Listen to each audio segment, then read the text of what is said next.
अभी ना कल परसों बहुत सारे लोग दिल्ली गए बेटा, बहुत सारे, हजारों लाखों की संख्या में। वो सब कह रहे थे हम इकट्ठे हो रहे हैं ओपीएस के लिए। ओपीएस का मतलब ओल्ड पेंशन स्कीम। हमारा ये देश भारत ना पहले सब लोगों को जो गवर्नमेंट जॉब में थे पेंशन देता था बेटा। जो आदमी रिटायर हो गया 60 ईयर्स के बाद, उसको जब तक वो जिंदा रहेगा एक मिनिमम अमाउंट, जैसे 15,000, 20,000, 25,000, ताकि वो बेचारा अपनी जिंदगी जी सके। जैसे ना जवानी में पैसे कमाना बेटा आसान काम है, लेकिन जब आप बुढ़े हो जाएंगे तब कैसे पैसा कमाएंगे? हाथ पैरों में दर्द रहेगा, बुजुर्ग हो जाएंगे। मान लीजिए आपके बच्चे शहर में चले गए और किसी को बहुत खांसी हो गई, जुकाम बुखार, उसको दवाई लेनी है, डॉक्टर के पास गया तो 500 रुपये की पर्ची बना रहे हैं, दवाई दे रहे हैं। बुजुर्ग के पास पैसे नहीं है, अब वो अपने बेटे को कैसे बताए? मान लो फोन भी नहीं है, अब बेटा कैसे पैसे भेजे? आधी बार तो बेटे ध्यान भी नहीं देते इस तरह की चीज़ों पे, तो उनकी ना बेटा लाइफ बड़ी मुश्किल हो जाती है। अब ये पेंशन स्कीम क्या थी? आपने देश के लिए काम किया, देश के लिए 40 साल, 20 साल, 30 साल, तो सरकार ने कहा आप चिंता मत करो, जिस दिन तक आप जिंदा रहोगे आपको हम पैसे देंगे, और अगर आप मर गए तो भी चिंता मत करना, आपकी पत्नी को भी हम पैसे देंगे, बच्चों को नहीं देंगे। बच्चे कमाएं खाएं, लेकिन बुजुर्ग आदमी को और उसकी वाइफ को, वाइफ ने तो नौकरी नहीं की लेकिन वाइफ को भी तनख्वाह ये पेंशन देती थी बेटा। 2006 में क्या हुआ, जब तुम लोग पैदा हुए थे, बहुत छोटे थे या शायद नहीं हुए थे, सरकार ने नया नियम बनाया और कहा ये पेंशन हम नहीं देंगे, पेंशन बिना बात बुढ़ों को हमें बिना बात इतने पैसे बांटने पड़ते हैं।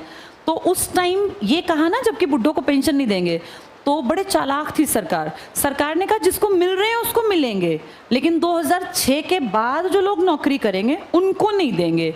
ये बात सरकार ने जब कही तब जो जवान लोग थे उनको लगा यार नहीं मिलेगी तो नहीं मिलेगी, क्या फ़र्क पड़ता है, बुढ़ों को तो देते रहे, आज भी दे रहे हैं। लेकिन जो लोग 2006 में नौकरी में लगे थे बेटा, उस टाइम वो जवान थे, उनको फील हुआ कि पेंशन ना मिलने से क्या फ़र्क पड़ेगा, पर अब धीरे धीरे वो बुढ़े होने लग गए। 2006 से 2023 तक, मान लो कोई यहाँ 30 साल का था तो वो यहाँ से यहाँ तक आते आते अब वो कई साल बड़ा हो गया। अब उसको फील होने लगा कि यार 20 साल बाद जब मैं बिल्कुल बुढ़ा हो जाऊंगा तो मेरी केयर कौन करेगा, सरकार तो मुझे पैसे नहीं देगी।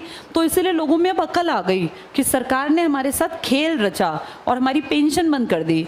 तो इसलिए ना अब जो लोग 30, 40, 50 के हैं, 40 तक के, वो सब इकट्ठे हो रहे हैं देश में, और दिल्ली में बहुत बड़े लेवल पे इकट्ठे हुए और वो कह रहे हैं ओल्ड पेंशन स्कीम लागू करो, ये सरकार की गलत पॉलिसी है।